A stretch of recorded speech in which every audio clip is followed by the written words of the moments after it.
Viewers like you make this program possible. Support your local PBS station.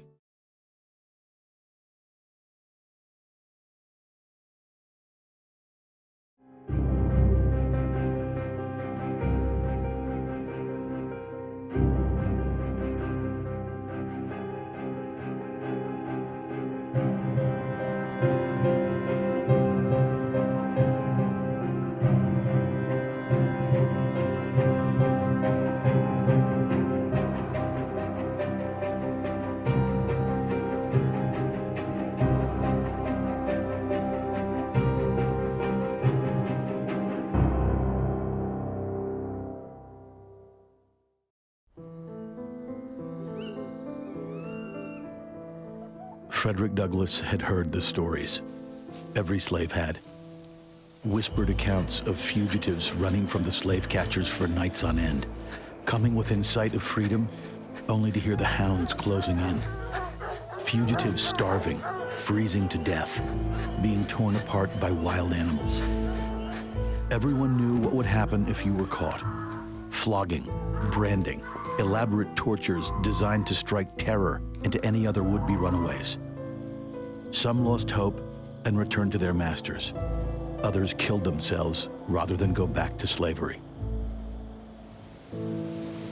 But some made it.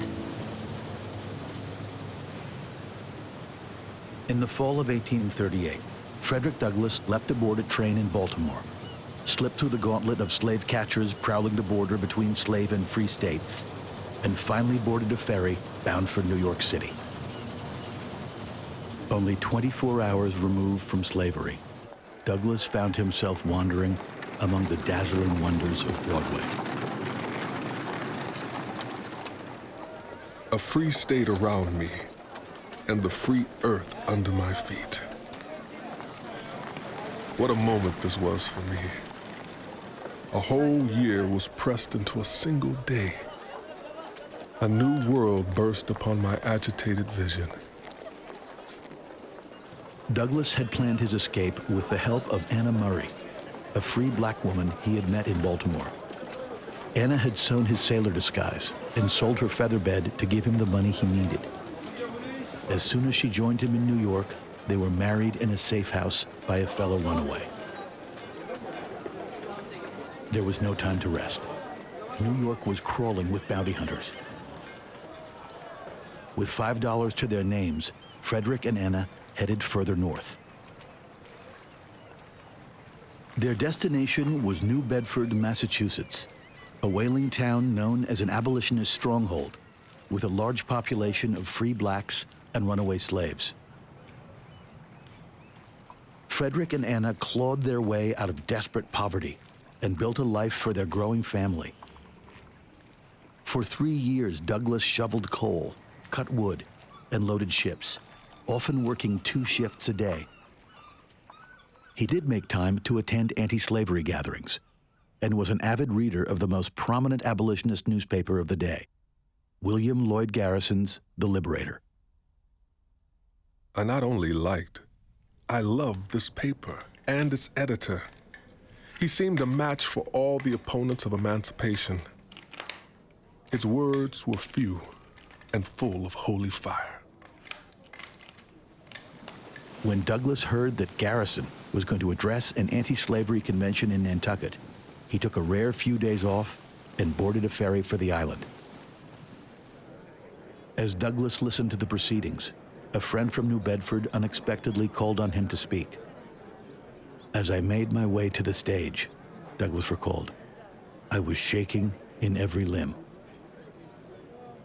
My mother was named Harriet Bailey. I can't recollect of ever seeing her by the light of day. We were separated when I was but an infant. My father was a white man.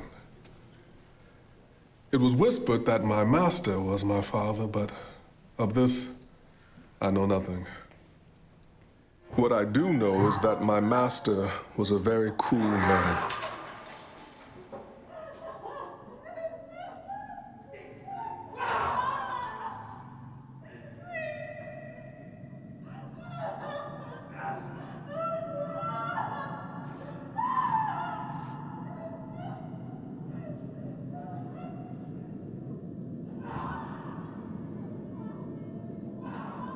I was just a boy, hushed, terrified, stunned.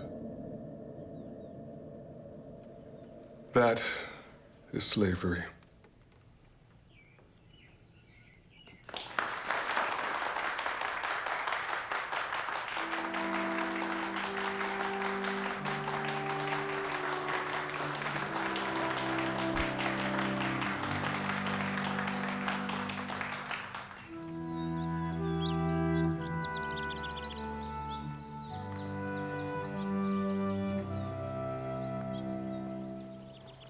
Mr. Douglas.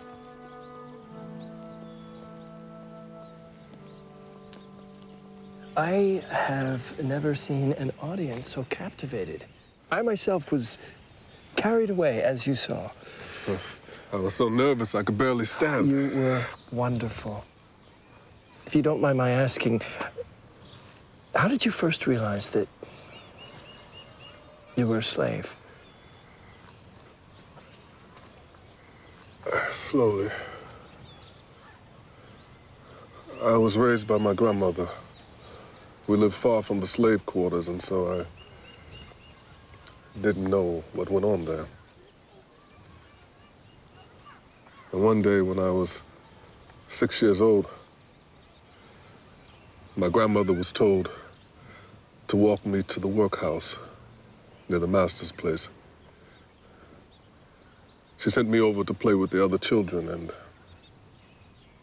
abandoned me there. Dear Lord. She loved me, but she had no choice. What a horrible crime. An innocent child. Why were you raised by your grandmother? What about your mother? My mother, I only saw her a few times at night. She was taken away after I was born to work as a field hand 12 miles away. She walked all the way back a handful of times, but even so, they never let me know her enough to really love her. That left a hole I can't express it. My mother left me too. I was 5. She worked in another town for a few years. I missed her terribly. But that was nothing compared with... No, it's never nothing. My dear Mr. Douglas, join me. I urge you. You have a gift. Sir, you really do. You flatter me. No. No, I don't. Mr. Garrison, you must understand how unexpected this is. I never imagined... You have an opportunity to strike a blow for the slaves who continue to suffer as we speak. Did the Lord give you these gifts so that you could spend your life working in the shipyards? I see now why you are such an effective advocate. You do it then. I think I will.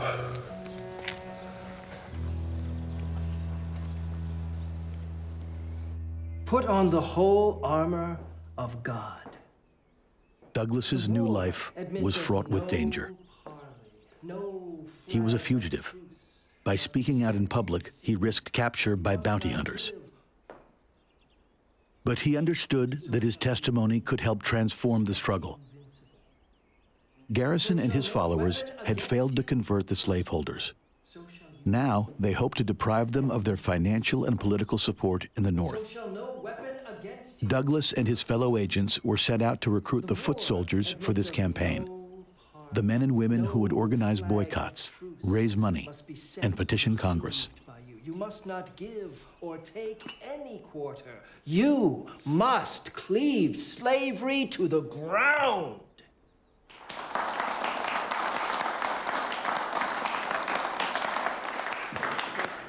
Thank you. Now,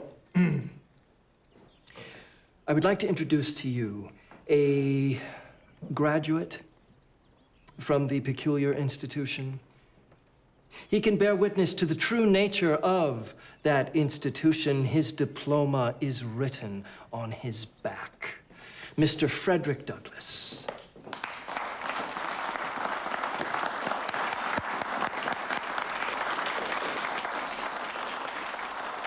Douglass is something really, really special.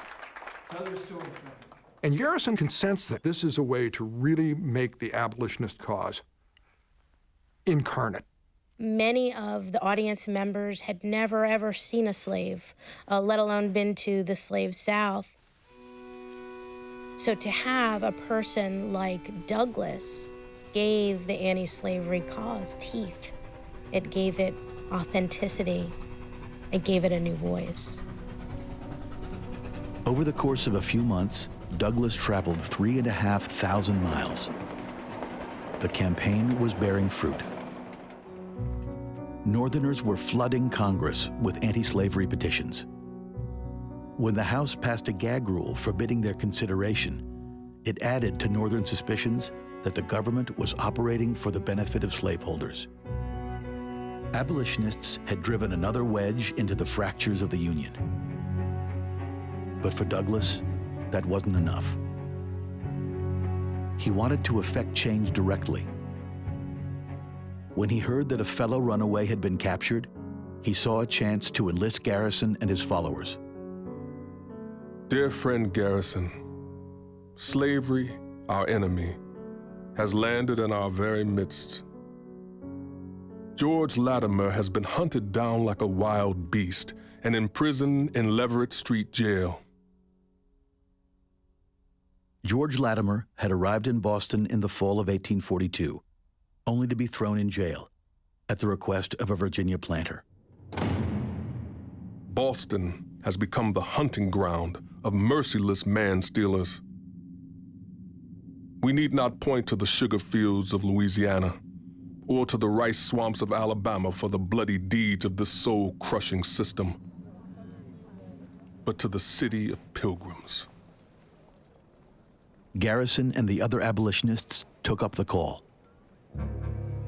Soon, Boston was in an uproar. Fearing an assault on the jail, the sheriff released Latimer, and his master had no choice but to set him free. For abolitionists, it was a stunning victory. But they weren't done. In a show of strength, they collected 65,000 signatures, bound the documents together, and rolled them like barrels into the State House. In March of 1843, Massachusetts complied with their demands by passing the Personal Liberty Act. State officials could never again take part in the recapture of a fugitive slave. Within a few years, almost every other northern state had followed suit. The personal liberty laws set alarm bells ringing throughout the South. Southerners have a right to be outraged. Here we have proof positive that there is an utter disregard for the compromises that have been made to found this American Republic, to try to keep this thing running. You see the South rising to say, this is yet another assault on our way of life. This cannot be. With every headline, every petition, every controversy, the abolitionists were dragging the fight over slavery to the center of national life. And that fight was starting to tear the country apart.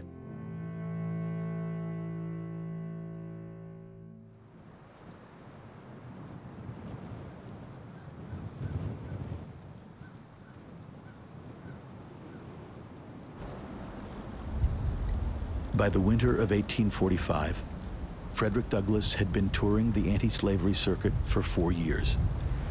As he contemplated his future, Douglass could imagine himself traveling forever in the shadow of his white mentors, repeating his story to small gatherings of the curious and the converted.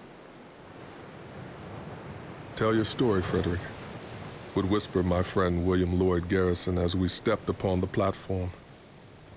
I cannot always obey, for it did not satisfy me to simply narrate wrongs.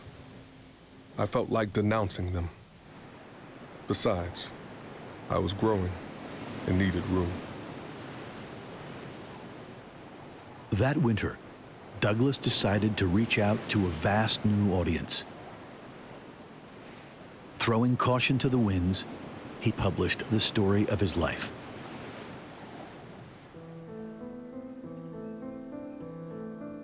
I was born in Tuckahoe, in Talbot County, Maryland. I have no accurate knowledge of my age. By far, the larger part of slaves know as little of their age as horses know of theirs. And it is the wish of most masters to keep their slaves thus ignorant. It's an expose about, of course, the horrible treatment of slaves. It's also an example of how the institution of slavery not only degrades slaves, but it degrades the master. Douglas listed dates, places, and most dangerous of all, his owner's name. One white friend read the document and advised Douglas to burn it. Should Douglas's owner ever want to reclaim his property, he warned, there was nothing anyone could do to protect him. Douglas would have none of it. It was truly a cultural event when he did publish it. It was an immediate and an immense bestseller. That narrative was published in 1845. By 1846 to 1847, Douglas was a household name in the United States. Among those who read the book was Douglas's owner, Thomas Auld. He called Douglas a liar and vowed to track him down and send him to the cotton fields of the Deep South. Douglas fled the country for Great Britain. There, he could carry on Garrison's campaign to isolate the South by urging Britons to cut ties with American slaveholders. The experience would change his life. Douglas's time in Britain was the first time in his life where he experienced a dearth of racism. It was the first time where he could walk down the street and not have someone spit at him, not have someone scowl and call him a nigger. That was the first time he could walk into any public establishment and not have someone kick him out. As Douglas's narrative became a bestseller, he was treated by his British hosts not just as an equal, but as a celebrity. Most important of all, for the first time in his life, Douglas was free. His British sympathizers sent Thomas Auld a note saying, "We have your slave, let's negotiate. He's probably worth $1,500, $2,000, we'll give you $800. Try to recover him." The Aulds agreed to it. So when Douglas returns to the United States, he's legally free. Douglas loved England and Ireland and Scotland so much that he almost stayed there. The only reason that he decided to return to the United States is because he felt a sense of responsibility and obligation to his fellow blacks. Douglas had fled the United States alone, a fugitive running for his life. When he left London to return home in the spring of 1847, 1,400 people came to see him off.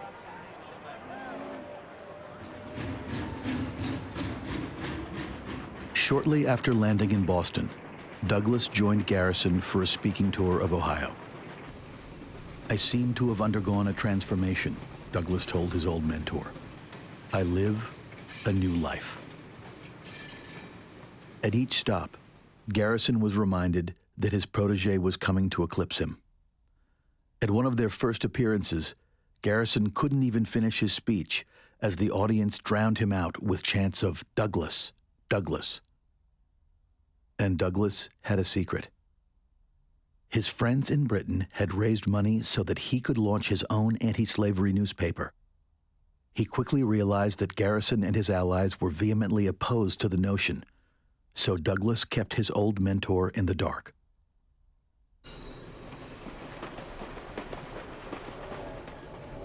A few weeks into the tour, the relentless pace and grueling conditions began to tell on Garrison. In Cleveland, he spoke to 3 large rallies in a single day, standing for hours in a cold rain. That evening, Garrison collapsed. For 3 days, he was lost in a terrifying haze of fever and delirium. My dear wife, I'm going to try to write you a few lines with my own hand. I have lost 20 pounds and am quite thin and weak. Douglas reluctantly left Garrison in Cleveland to finish the speaking tour on his own. His secret leaked out shortly after he left Garrison on his sickbed. Garrison has to learn that this man that he mentored and his close friend is leaving him, abandoning him, and Douglas doesn't even tell him firsthand. He saw himself as responsible as anyone for Douglas's success, for Douglas's fame, for Douglas's popularity. He never forgives Douglas. My dear wife, is it not strange that Douglas has not written a single line to me since he left me on a bed of illness? In regard to his project for establishing a paper, he never spoke a word to me on the subject, nor asked my advice in any particular whatsoever. Such conduct grieves me to the heart.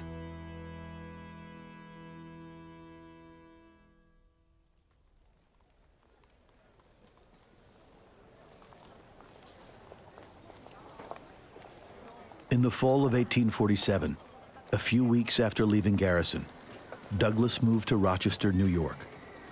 Just over the border from Canada, Rochester was the last stop on the Underground Railroad, the network of safe houses used by slaves fleeing north to safety. The city's vibrant abolitionist community welcomed Douglas with open arms. As soon as he arrived, Douglas set about producing his own paper, naming it after the most potent symbol of the Underground Railroad. Most fugitives, if they knew anything about the route to freedom, it was follow the North Star. Douglas's location allows him to be very involved in the Underground Railroad.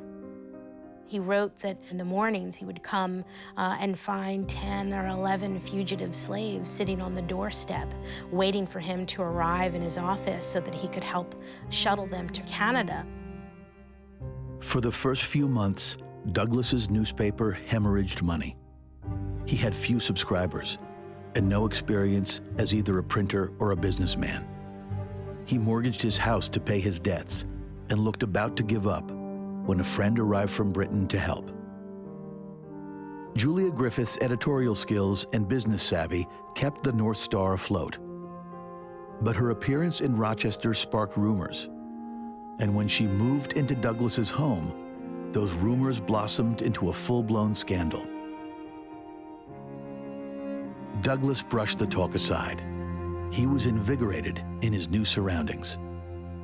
Far from Garrison's Boston headquarters, Douglas was free to explore the political and even militant anti-slavery strategies that were circulating in Rochester.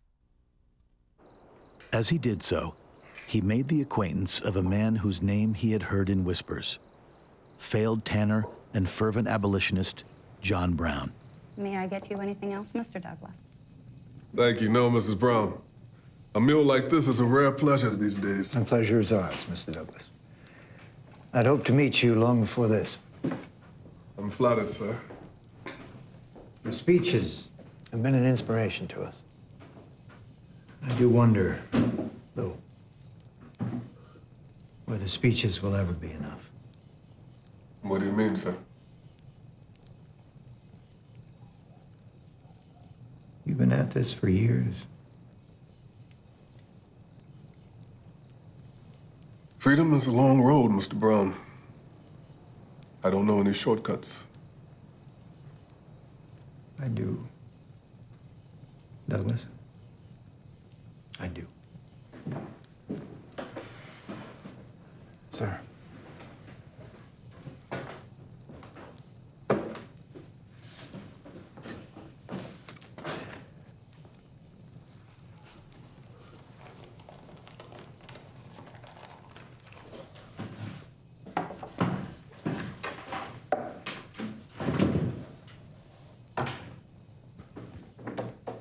God has placed these mountains here for a reason. You know God's thinking? I know these mountains. From here, we can strike a blow against the slave masters. The mountains are full of natural forts. One good man could hold off 100 soldiers. My plan is to take hand-picked men and post them in squads of 5 on a line here. They come down off the mountains, raid the plantations, bring off the slaves, offer them a chance to fight. Sir, you have no idea. The entire state of Virginia will rise up against you. They will fight you tooth and claw. Colored people must fight back. They will never respect themselves otherwise, nor will they be respected. I read your book, sir. You said yourself you became a man when you fought Mr. Covey. I did, but I was young, and this is very different. We must follow in our Savior's footsteps. We must convert the sinner. This is the sin right here. We sit here, all of us, debating this point of law, whether the Constitution says this or that. And in the meantime, day after day and year after year, the slaveholders are free to do their worst. But if we stoop to bloodshed, we are no better than they are. You can preach for all eternity and nothing will ever change. Mr. Douglas, how many slaveholders have you converted? How many slaves have you freed?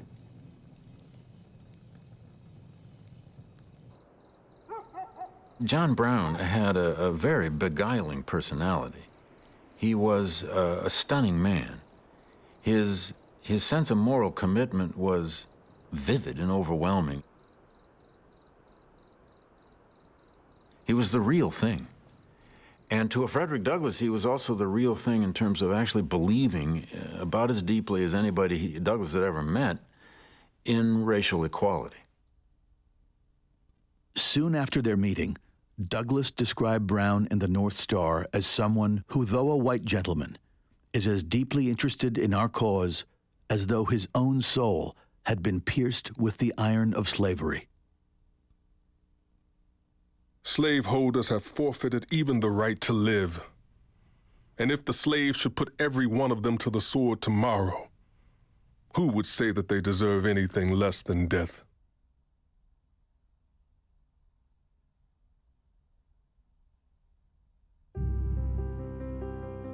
As Douglass was meeting with John Brown, a chain of events was being set in motion that would transform the future of slavery and of America. In the spring of 1846, the United States went to war with Mexico, hoping to gain vast territories in the Southwest.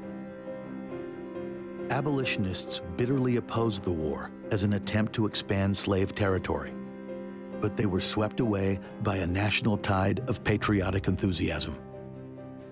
The Mexican War ultimately increases the size of the United States by virtually 100%. It almost doubles the size.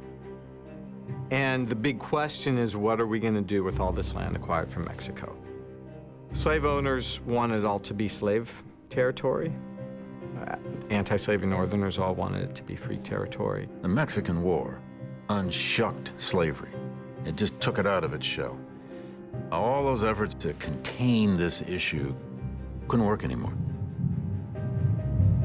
While Southerners saw the expansion of slave territory as a guarantee that the institution would continue to thrive, Northerners viewed those plans as a conspiracy to build a true slave empire. Northerners become convinced that Southerners are hell-bent on moving slavery to every part of the country. And now you have this political fight going on over what's going to happen with that land. And that becomes very, very divisive very quickly.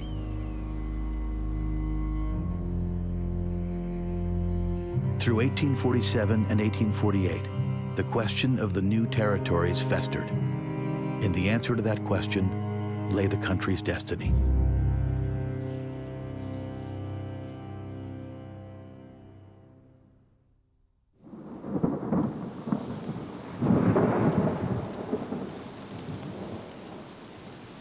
In the summer of 1849, the fight over slavery was suddenly eclipsed as cholera swept through cities across the country. Incessant rains flooded the streets with sewage that spread the epidemic with terrifying speed. Outside Cincinnati, Harriet Beecher Stowe followed reports of the disease as it swept through the slums downtown. Stowe had hoped to become a writer, but now she was too busy raising 6 young children on very little money. It was all she could do to send accounts of home life to her husband, who was working out of town for the summer. Yesterday, I went downtown and found all gloomy and discouraged. A universal panic seems to be drawing nearer than ever before. Hearse drivers have scarce been allowed to unharness their horses. Furniture carts and common vehicles are being employed for the removal of the dead. Stowe had every reason to hope that her family would be spared. They lived far from the tenements where the poor were being decimated. She kept the children close to home and maintained a cheerful disposition. But at the beginning of July, Charlie, Stowe's beloved little boy, was taken ill.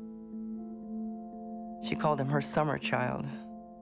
Harriet wrote such glowing praise of Charlie that her husband was actually disturbed by it. She said she never had such an easy time with a baby. And indeed, it was the first baby she was able to nurse herself. I could not help, nor soothe, nor do one thing to mitigate his cruel suffering. Do nothing but pray that he might die soon.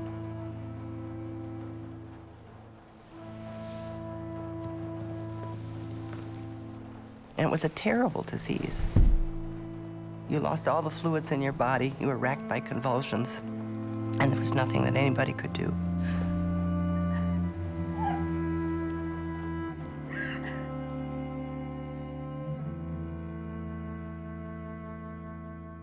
At last, it is over, and our dear little one is gone from us. My Charlie, my baby, so loving and sweet, so full of life and hope and strength, now lies shrouded, pale and cold in the room below.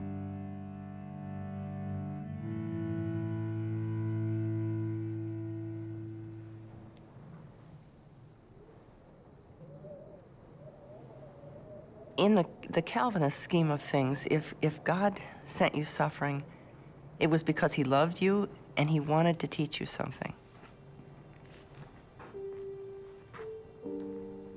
Stowe later wrote that there were circumstances of such great bitterness about the manner of his death that she didn't think she could ever be reconciled for it unless his death allowed her to do some great good to others.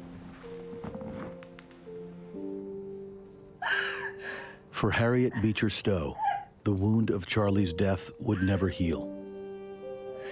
Rather, she came to understand the pain of mothers she would never know.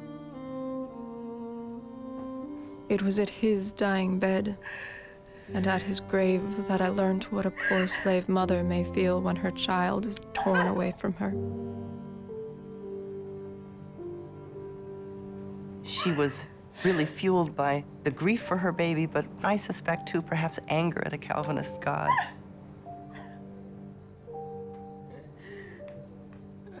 The writing of Uncle Tom's Cabin would be Harriet's way of making her baby's short life mean something.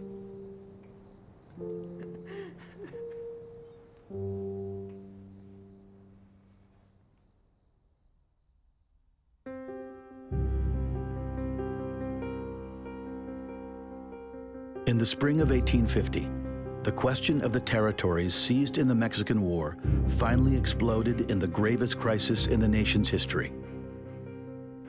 California wanted to be admitted to the Union as a free state. If that happened, the balance of power in Washington would shift against the slave states.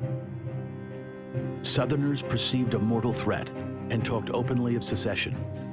Representatives brandished revolvers in the halls of Congress, and the nation contemplated the imminent collapse of the Union. For Garrison and many other abolitionists, it seemed that the slave power might finally suffer a fatal blow. But in the fall of 1850, the country stepped back from the brink when Congress adopted what became known as the Great Compromise. In return for allowing California to join the Union as a free state, Southerners were granted the prospect of someday forming slave states in Utah and New Mexico. But for Northerners, the most galling provision in the compromise was the Fugitive Slave Law. The law stipulated that any citizen, North or South, could be rounded up and forced to catch a suspected runaway. Fugitive Slave Law of 1850 virtually legitimates the kidnapping of free blacks. It means that a Southerner can hunt down any black in free soil and say, "You're my slave." And most significantly, in one sense, any white can be deputized at any moment, day or night, and is required to help round up a suspected fugitive slave. When the compromise was finally sealed in late September, abolitionists were horrified. 20 years of struggle had yielded not emancipation, but 1 million more slaves, and a political agreement to preserve the institution in the United States forever. The petitions, the campaigns, the rallies, the marches, the meetings and resolutions and fundraisers, the mobs, the beatings, all of the sacrifices had been suddenly dealt away by a handful of men in Washington. As a final insult, abolitionists were cast as villains who had almost torn the nation apart. The New York Globe urged that no public building, not even the streets, must be desecrated by such a gathering of traitors. It became dangerous once again to speak out against slavery. You just had a huge blow to your belief that somehow you're going to end slavery in this country by appealing to the Christian soul of the country. What the country just said from the heart of the government is that slavery's forever. This radicalizes the anti-slavery movement arguably more than anything that had ever happened before. The crisis convinced Garrison that he needed to redouble his efforts.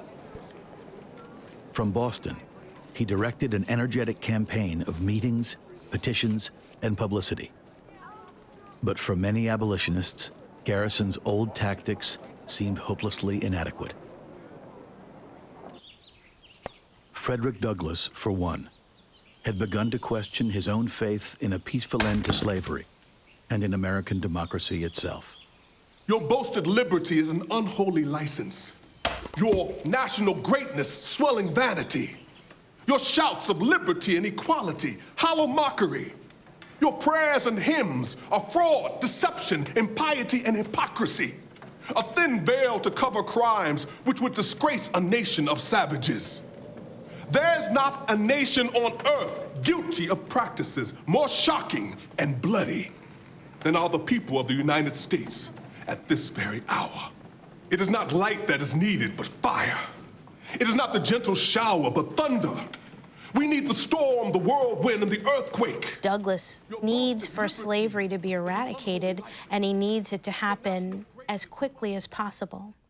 In many ways, he reflects this for the rest of Black America, that while Garrisonian tactics were just, earnest, they simply were not options that he thought would eventually lead to the end of slavery. On the one level, you hate to reduce it to race. On the other, it's a reality. No matter how many stories Garrison hears, no matter how many coffles he sees, no matter how many mothers he can imagine and conjure up, Douglass has had that experience. Garrison is a white man in a white man's America.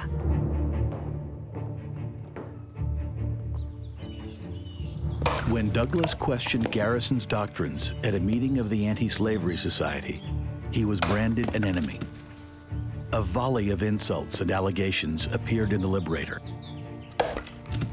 Douglass struck back, accusing Garrison of racism.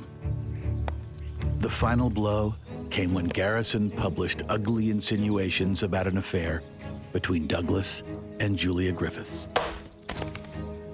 Garrison has hit Douglass below the belt.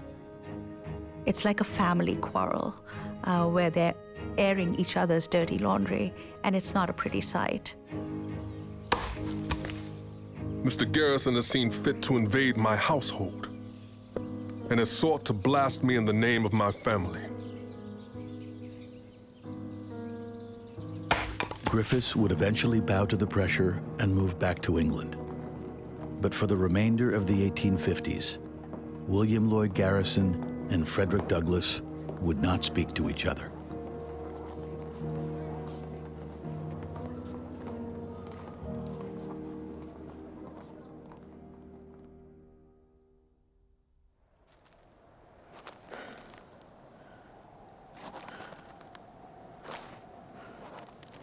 Not long after the passage of the Fugitive Slave Law, a runaway knocked on the door of a house in Brunswick, Maine. As fate would have it, he had come upon the new home of Harriet Beecher Stowe and her family, including a newborn named after the baby they had buried in Cincinnati. Stowe was well aware of the punishment facing anyone who helped a runaway, but she was glad of the opportunity to defy the government. "Before this law, I might have tried to send him somewhere else," she wrote her sister. As it was, all hands in the house united in making him up a bed. Like many Northerners, Stowe was deeply disturbed by the Fugitive Slave Law. For her, its cruelty was all too real. Every account of flight, of capture, tore at the agonizing memory of Charlie's death. My heart breaks at the cruelty and injustice our nation inflicts on the slave. I am tormented by the thought of the slave mothers whose babes are torn from them. I pray to God to let me do a little and to cause my cry for them to be heard.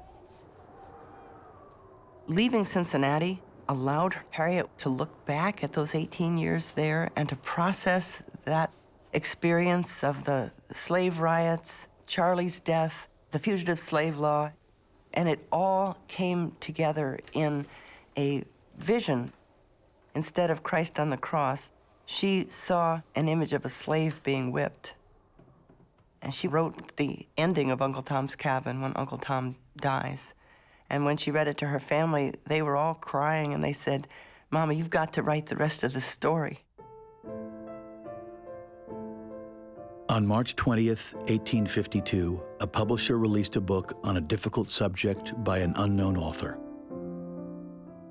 By the end of the week, Harriet Beecher Stowe's novel about the evils of slavery had sold 10,000 copies. Within 2 months, 50,000. 3 paper mills feeding 3 printing presses running 24 hours a day, and still the publisher couldn't keep up. Soon, Uncle Tom's Cabin began reaching vast new audiences, including many who had never read a novel when it was adapted as a wildly popular play.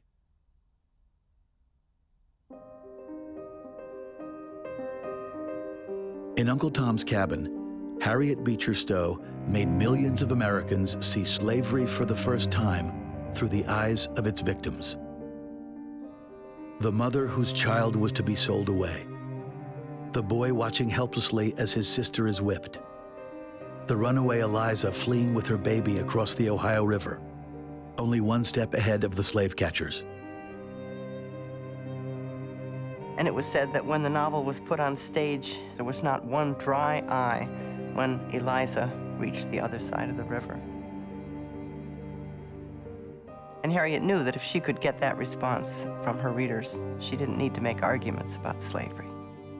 She realizes that the way to do this was by playing on the heartstrings. You don't do it by playing on the outrage. You do it by convincing them that there are human beings in peril. Mrs. Stowe has walked with lighted candle through the darkest corners of the slave's soul and has unfolded the secrets of the slave's lacerated heart. That contribution to our bleeding cause alone involves us in a debt of gratitude which cannot be measured. It is the most popular book and the most influential book in American history. There is no competition for that title. It's going to convert millions of Americans, not to being for immediate abolitionism, not to being for racial equality, but for being against slavery. Now that's a huge thing. That's a sea change. You can see Stowe taking aim at the fugitive slave law in incident after incident and basically urging her readers to defy what she thought was an anti-Christian, undemocratic law. William Lloyd Garrison attended a performance of the play in New York and marveled at the response of the toughs in the front rows. Oh, it was a sight worth seeing.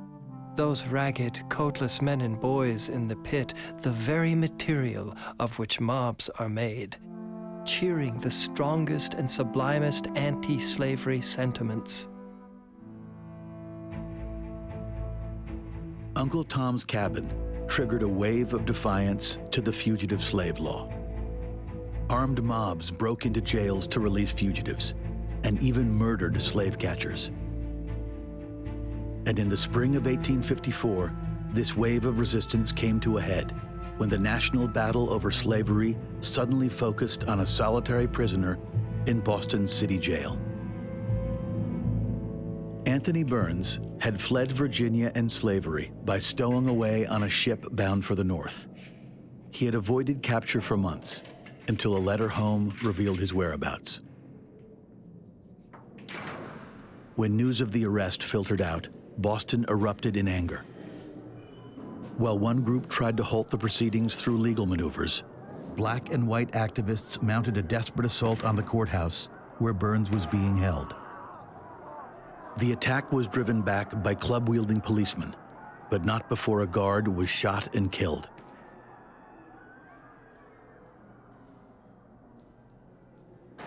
When the sun rose the next morning, Burns was still in jail, and the city was seething.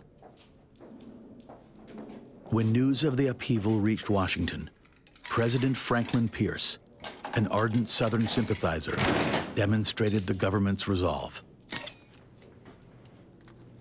On June 2, 1854, all Boston watched as hundreds of U.S. Marines, cavalry, infantry, and artillery, along with the county militia and the Boston police, marched Anthony Burns from the jail to a ship waiting in the harbor.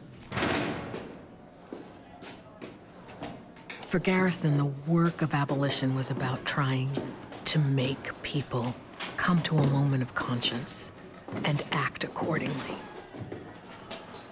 But one has to see the devil in order to then turn towards God. One has to see evil in order to be committed to a life of good. Slavery marches right up into Massachusetts. And now Northerners get to see the face of evil. It seemed that the United States was committed to the preservation of slavery. Abolitionists were losing hope.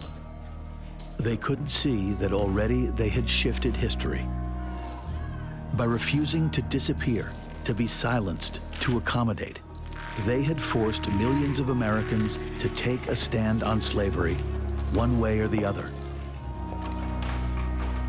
The ties between North and South had been replaced by resentment and suspicion.